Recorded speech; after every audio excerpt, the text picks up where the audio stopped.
좋으신 하나님이 주시는 은총과 또 평화가 사랑하는 여러분들에게 있기를 빕니다. 주의 기도 네 번째 시간입니다.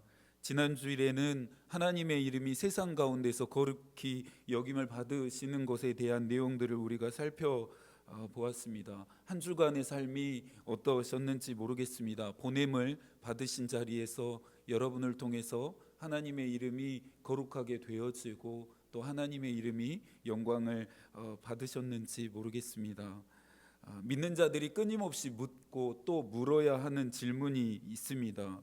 예언자 이사야는 이사야 43장에서 인간들의 피조 목적은 하나님을 찬송하기 위함이라고 이야기하고 있습니다. 하나님의 이름이 거룩히 여김을 받으시는 일, 하나님이 영광을 받으시는 일은 저와 여러분의 창조된 목적과 부합되어지기도 합니다. 웨스터민스터 소요리 문답은 영국 웨스터민스터 총회에서 작성된 표준 문서 중에 하나입니다. 대부분의 장로교회들 안에서는 이 문서가 표준의 교리 역할을 해오고 있습니다. 소요리 문답의 첫 번째 질문은 이렇습니다. 사람의 제일된 목적은 무엇입니까? 라고 묻습니다. 여러분들은 이 물음에 뭐라고 대답하시겠습니까? 사람의 제일된 목적은 과연 무엇이라고 우리는 대답할 수 있을까요? 사람의 제일된 목적에 대한 답은 이렇습니다. 사람의 제일된 목적은 하나님을 영화롭게 하는 것과 영원토록 그를 즐거워하는 것이다 라고 말합니다. 첫 번째로는 하나님을 영화롭게 해야 한다라는 것이죠. 그리고 다음은 영원토록 그를 즐거워하는 것이라고 말합니다. 예언자 이사야가 말했던 우리가 지음을 받은 목적, 하나님이 인간을 지으신 목적을 잘 견지하고 있는 내용입니다. 주의 기도는 믿는 자들인 우리를 실천과 행함으로 나아가라고 도전하고 있습니다. 학문의 기본적인 구조는 이론과 실습입니다. 먼저 이론을 배우죠. 이론을 충분히 숙지합니다. 그 이후에 실습이라는 것을 통해서 최종적인 알을 습득하게 되어지는 과정이 이 학문의 기본적인 구조입니다. 교회에서 저희가 말씀을 듣습니다. 그런 다음에 말씀이 나의 것이 되게 하려면 어떻게 해야 할까요? 세상에 살면서 세상으로 나아가서 적용하는 실습을 해야 합니다. 실천이 있어야 한다라는 말입니다. 알미 삶으로 변하는 과정을 반드시 거쳐야 합니다. 어린 시절에 너무나 많이 들었던 말이 있습니다. 주일은 거룩하다. 주일은 특별하다 였습니다. 주일은 특별한 날이죠. 주일은 거룩한 날입니다. 다른 날에 비해서 거룩되어지고 또 특별해진다라고 하는 것에 대해서 믿는 자들이라고 하면, 아니요, 믿지 않는 자들이라고 해서 아마 이견을 갖지는 않을 것 같습니다. 그런데 지금 와서 생각해 보니까 절반만 배운 것이었습니다. 나머지 엿새의 소중함을 배우지 못했습니다. 주일은 거룩하다라고 참 많은 교훈과 가르침을 들었었는데 나머지 엿새 또한 그보다 또 그만큼 중요하고 특별하다라고 하는 교훈과 가르침을 듣지 못했다라고 하는 생각을 이제서야 해 보게 됩니다. 우리는 주일날로 교회에 와서 예배를 드렸다고 해서 끝난 게 아닙니다. 믿는 자들의 진짜 예배는 오늘 예배를 드리고 난 이후에, 주일 이 시간에 예배를 드리고 난 이후에 저 문을 나가고 나면서부터 진짜 예배가 시작되어지기 때문입니다. 주일 교회에서 예배를 드리는 것처럼 이 시간 우리가 이곳에서 예배를 드린 것처럼 나머지 엿새 동안 우리는 예배하는 삶을 살아야 합니다. 예배 드리는 것처럼 우리는 살 수 있어야 합니다. 이것이 진짜 예배입니다. 이것이 하나님이 우리에게 원하시는 예배라는 것이지요. 로마서 10장 17절에서도 말합니다. 그러므로 믿음은 들음에서 나며 들음은 그리스도의 말씀으로 말미암았느니라. 한국교회가 참 좋아하고 너무나도 오랫동안 강조해온 말씀입니다. 맞습니다. 너무나 중요한 말씀이죠. 믿음은 하나님의 말씀을 들음에서부터 시작되어집니다. 그러니 하나님의 말씀을 듣는 것이 너무나 중요합니다. 그래서 믿는 자들은 하나님의 말씀을 사모하고 하나님의 말씀을 듣는 자리에 열심히 참여할 수 있어야 합니다. 아침 기도에 열심히 우리가 참여해야겠죠. 수요일 저녁과 또 주일 오전 오후 예배, 하나님의 말씀이 선언되어지고 선포되어지는 시간에 열심을 가지고 참여할 수 있어야 하겠지요. 그러나 야고보서에서 이야기하는 말씀도 우리에게 중요하다라고 하는 사실을 저희는 간과했습니다. 야고보서 2장 17절입니다. 이와 같이 행함이 없는 믿음은 그 자체가 죽은 것이라. 믿음은 들음에서부터 시작됩니다. 하지만 행함을 통해서 완성됩니다. 행하지 않는 믿음, 적용되지 않는 믿음, 실천하지 않는 믿음은 죽은 것과 같다라고 하는 것, 죽은 것과 같다는 야고보서의 경고에 믿는 자들이 귀 기울일 수 있어야 합니다. 주의 기도는 당연히 교회 안에서 고백되어져야 합니다. 믿는 자들이 모이는 그 모임 안에서 늘 고백되어져야 합니다. 하지만 진짜 주의 기도가 고백되고 선언되어져야 하는 장소는 우리가 보냄을 받은 장소입니다. 그곳은 우리의 가정이겠죠. 그곳은 우리의 캠퍼스일 수 있겠죠. 그것은 우리의 직장일 수 있습니다. 내가 살아가는 모든 장소입니다. 내가 살아갈 엿새 동안의 모든 장소 안에서 이 주의 기도가 고백되어지고 선언되어져야 한다라는 것입니다. 그래서 웨슬리도 말합니다. 주의 기도는 그 무엇보다 그 어느 것보다 우선되어야 한다. 그것은 하나님의 크신 이름에 영광을 돌리는 것이 우리의 믿는 자들의 창조되어진 모든 피조물들의 궁극적인 목적이 되게 하라는 것입니다. 오늘부터 여러분의 인생의 목적을 다시 조정하십시오. 오늘부터 하나님이 영광 받게 하시는 것이 여러분의 인생의 방향이 되게 하십시오. 본격적으로 오늘의 내용을 다루어 봐야겠습니다. 오늘 우리가 함께 살펴볼 주의 기도의 내용은 나라가 임하시오며입니다. 주의 기도 강해를 통해 이제는 어느 정도 요령이 생기셨을 거라고 믿습니다. 주의 기도의 내용을 해석하기 위해서는 반드시 관점의 전환이 필요합니다. 우리의 이성과 우리의 지성이 아닌 하늘의 관점, 하나님 나라의 뜻과 마음으로 풀 때 주의 기도 안에 담겨져 있는 신비와 우리가 만나게 될 수 있기 때문입니다. 하나님의 나라는 복음서 전체를 관통하는 중요한 주제이기도 합니다. 예수께서 인간들의 옷을 입으셨죠. 신이 피조물의 위치로 떨어지게 됩니다. 인간들의 죄를 대신해서 제물이 됩니다. 그리하셔야 했던 이유가 있습니다. 그렇게 하실 수밖에 없었던 이유가 있죠. 죄의 대가가 죽음이기 때문입니다. 나의 죄 때문에, 우리의 죄 때문에 그분이 십자가에서 죽으셔야 했습니다. 그런 예수께서 이 땅에 오셔서 첫 번째로 전하신 복음의 내용이 무엇입니까? 마가는 예수께서 전하신 첫 번째 내용을 이렇게 이야기합니다. 마가복음 1장 14절과 15절의 말씀입니다.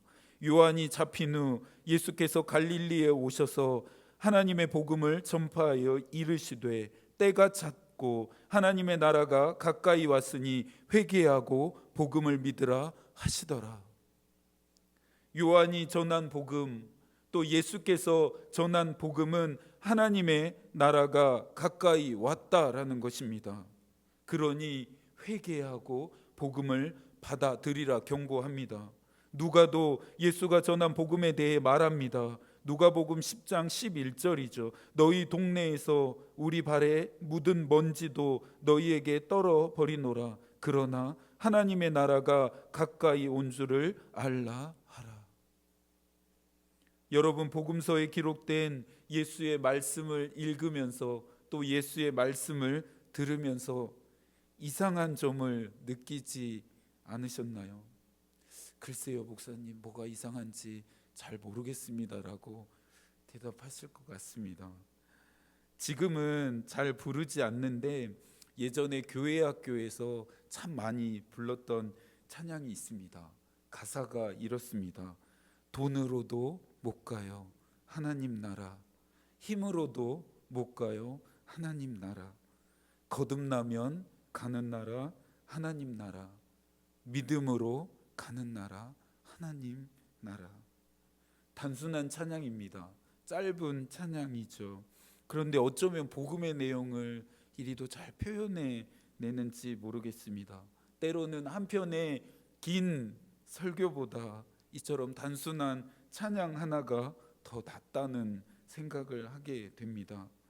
우리가 생각하는 하나님의 나라는 가는 것이라고 믿습니다. 예수를 믿으니 죽어서 천국에 가게 된다고 믿습니다. 그런가요? 그렇게 생각하시나요? 그렇게 믿고 계시나요? 맞죠, 맞습니다. 하지만 예수가 선포한 복음의 내용을 살펴보니 하나님의 나라가 왔다고 말씀하십니다. 하나님의 나라가 가까이 왔으니 너희가 회개하고 복음을 믿으라 말씀하십니다. 도대체 어떤 게 맞는 것일까요? 하나님의 나라는 가는 것일까요? 가는 것일까요? 아니면 하나님의 나라는 오는 것일까요? 어떤 게 맞는지 헷갈리기 시작합니다. 결론부터 말씀드리면 둘 다 맞습니다.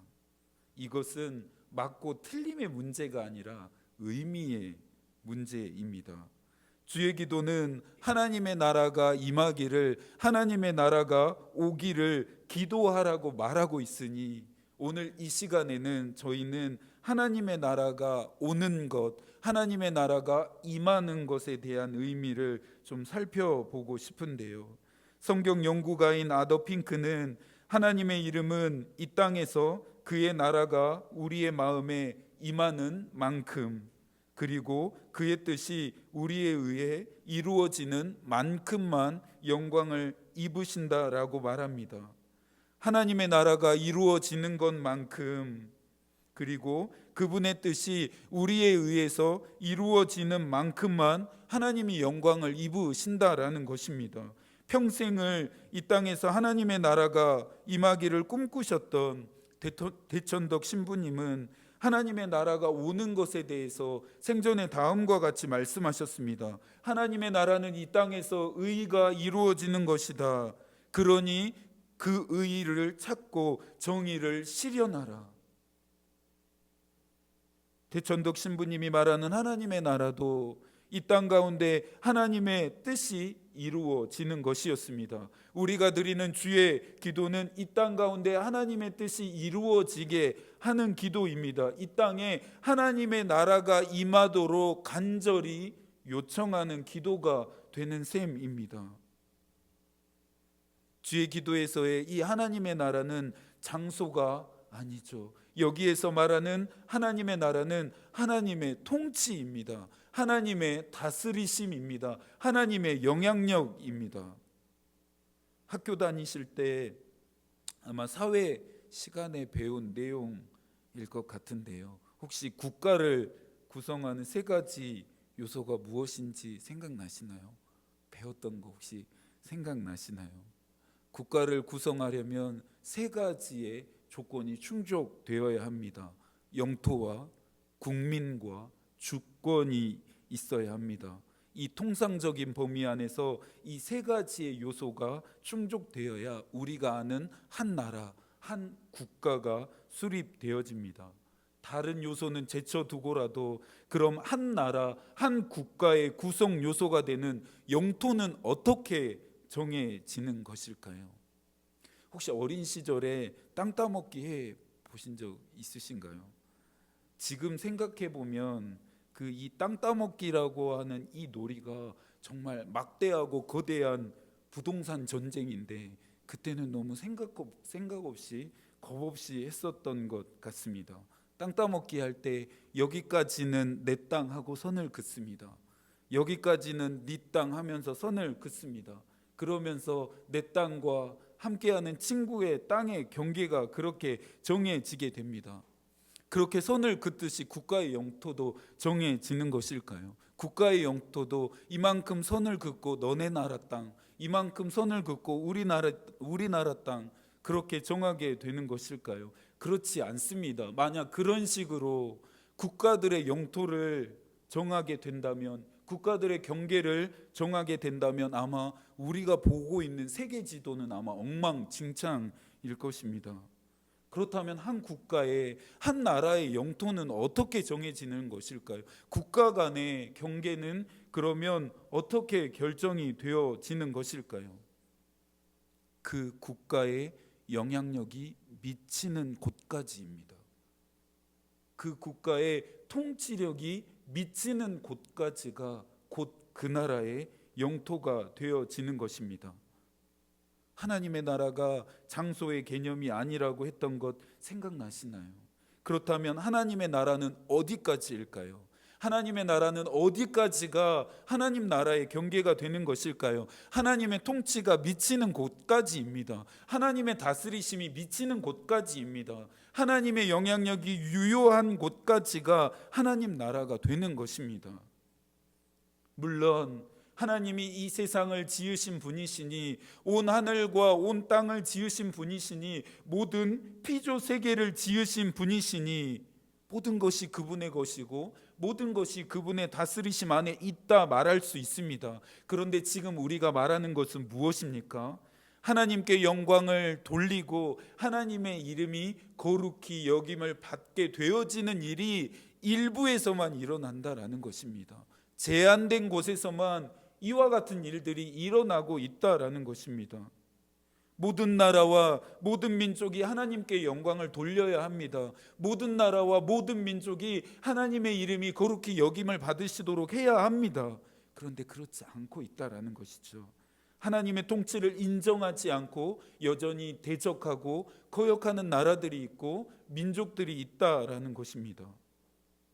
하나님의 다스리심 안에 있기보다, 하나님의 통치 안에 있기보다, 하나님의 영향력 안에 있기보다 마귀에게 종노릇하고 있는 일들이 지금도 계속해서 일어나고 있습니다. 하나님이 예수를 세상에 보내십니다.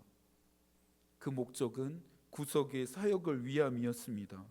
구속의 사역은 크게 두 가지의 측면에서 완성됩니다. 첫 번째는 우리가 잘 알고 있는 것처럼 인류의 죄를 대속하는 것을 통해서였습니다. 그러면서 다른 하나는 마귀의 일을 멸하심을 통해 이 구속의 사역이 완성됩니다. 요한일서 3장 6절입니다. 죄를 짓는 자는 마귀에게 속하나니 마귀는 처음부터 범죄함이라. 하나님의 아들이 나타나신 것은 마귀의 일을 멸하려 하심이라. 가끔 아이들에게 복음을 전하거나 말씀을 가르칠 때 천국과 지옥에 대해서 이야기할 때가 있습니다. 아이들에게 질문하죠. 하나님의 나라인 천국은 누가 다스리고 누가 왕이 될까요? 하고 물어보면 아이들은 대부분 하나님이라고 말합니다.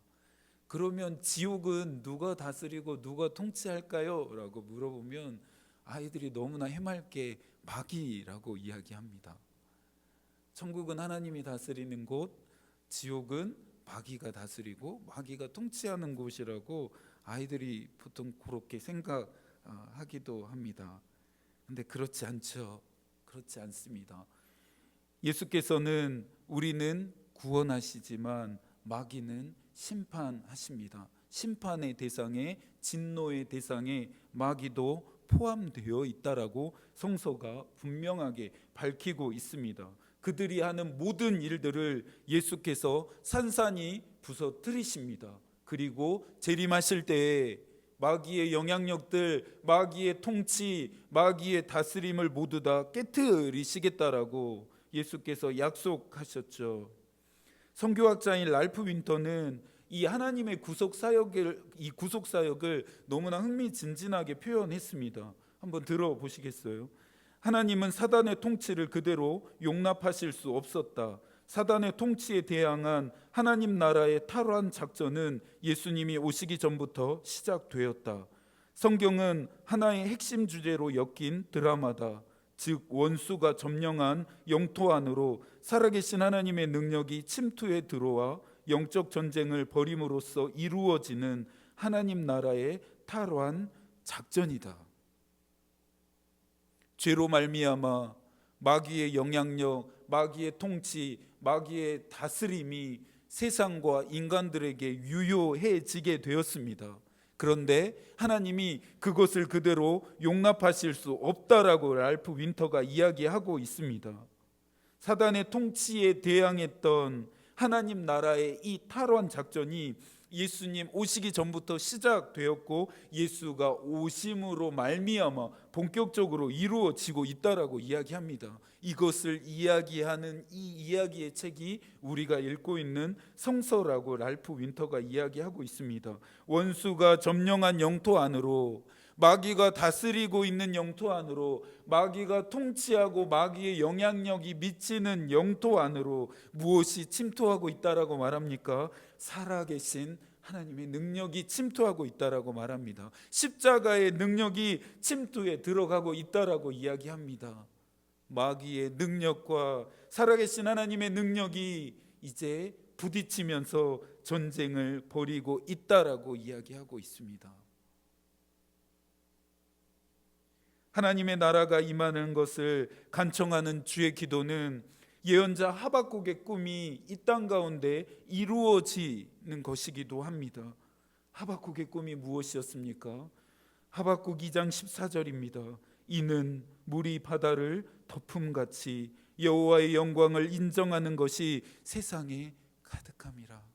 예언자 하박국이 꿈꿨던 꿈입니다.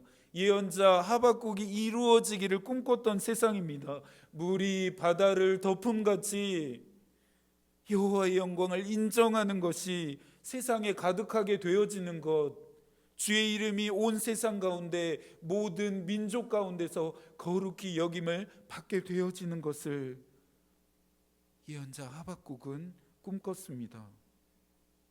시편 22편에서 히브리 시인은 하나님의 영광으로 가득해진 이 세상을 노래합니다. 땅의 모든 끝이 여호와를 기억하고 돌아오며 모든 나라의 모든 족속이 주의 앞에 예배하리니. 그 노래가 28절에서도 계속되죠. 나라는 여호와의 것이요 여호와는 모든 나라의 주제심이로다. 또 29절에서 말합니다. 세상의 모든 풍성한 자가 먹고 경배할 것이요 진토 속으로 내려가는 자 곧 자기 영혼을 살리지 못할 자도 다 그 앞에서 절하리로다. 이러한 세상은 예언자 하박국만 꿈꿨던 세상입니까? 수많은 예언자들만 꿈꿨던 꿈입니까? 그렇지 않습니다. 물이 바다를 덮음같이 모든 나라와 모든 민족에 하나님의 영광이 가득하게 되어지는 것, 땅의 모든 끝이 여호와를 기억하고 돌아오는 것, 모든 나라, 모든 족속이 주님을 예배하는 것, 세상의 모든 풍성한 자들이 하나님 앞에 나와서 경배하고 그 앞에 절하게 되는 이 세상은 하나님이 꿈꾸시는 세상입니다. 우리를 통해 이루고 싶은 하나님의 나라입니다. 이 나라를 이루어 가도록 이 꿈을 이루시기 위해서 하나님이 저와 여러분을 창조하셨습니다. 그러니 이 하나님의 꿈이 우리의 삶의 목표가 될 수 있어야 하겠지요. 웨슬리는 이 내용을 참 통찰력 있게 풀어냈습니다. 하나님 나라의 임함을 기도하는 사람들이 그분의 나라가, 은혜의 그 나라가 빨리 임하셔서 이 세상의 모든 나라들을 삼켜버리기를 바라는 것은 당연한 일이다. 주의 기도를 드리는 것은 특별한 일이 아닙니다. 주의 기도를 드리는 것은 믿는 자들에게 당연한 일입니다. 우리가 언제나 어디서나 보냄을 받은 자리에서 부르신 곳에서 마땅히 드려야 하는 것이 주의 기도입니다. 웨슬리는 계속해서 말합니다. 이런 사람들은 누구인가요? 주의 기도를 드리는 사람들입니다. 모든 인류가 그분을 자기들의 왕으로 모셔드리고 진정으로 그분의 이름을 믿어서 온통 의와 화평과 기쁨과 거룩함과 행복으로 차기를 기도하는 것은 당연한 일이다. 마땅히 우리가 기도해야 하는 제목, 당연히 우리가 기도해야 하는 제목은 무엇입니까? 모든 나라와 모든 민족이 하나님을 왕으로 받아들이고 그분의 다스림과 그분의 통치와 그분의 영향력을 인정해서 하나님이 주시는 의와 평화와 기쁨과 거룩함과 행복함이 온 땅 가운데 충만하게 흘러가는 것입니다. 이것이 우리의 기도의 제목이 되었으면 좋겠습니다. 함께 웃는 교회가 꿈꾸는 그런 하나님의 나라가 될 수 있었으면 좋겠습니다. 사랑하는 여러분, 하나님의 통치를 인정하십니까? 하나님의 다스리심 안에 여러분은 살고 있으십니까? 여러분의 가정은 하나님의 나라입니까? 여러분의 직장은 하나님의 나라가 되고 있습니까? 여러분이 보냄을 받은 곳이 하나님의 나라로 바뀌어 가고 있습니까? 랄프 윈터는 우리는 하나님 나라의 일부이다라고 말합니다. 그 이유는 세상과 마귀와 다른 민족에게 그분의 통치, 그분의 권능, 그리고 그분의 권위를 나를 통해, 우리를 통해 하나님이 드러내시기 때문이라고 말합니다. 하나님의 통치와 권능과 권위가 여러분의 가정에 쏟아지게 하십시오. 하나님의 통치와 권능과 권위가 여러분의 직장에 쏟아지게 하십시오. 이것이 우리의 사명입니다. 이것이 믿는 자들의 부르심입니다. 우리 교회의 사명이고 곧 부르심입니다. 이 지역과 이 도시와 이 나라와 이 민족 위에 하나님의 통치와 하나님의 권능과 권위가 쏟아지게 하도록 임하도록 그 일을 위해 하나님이 이곳에 함께 웃는 교회를 두신 줄 믿습니다. 주의 기도를 드리는 자는 하나님이 하나님 되게 하시는 일에 삶을 드릴 수 있어야 합니다.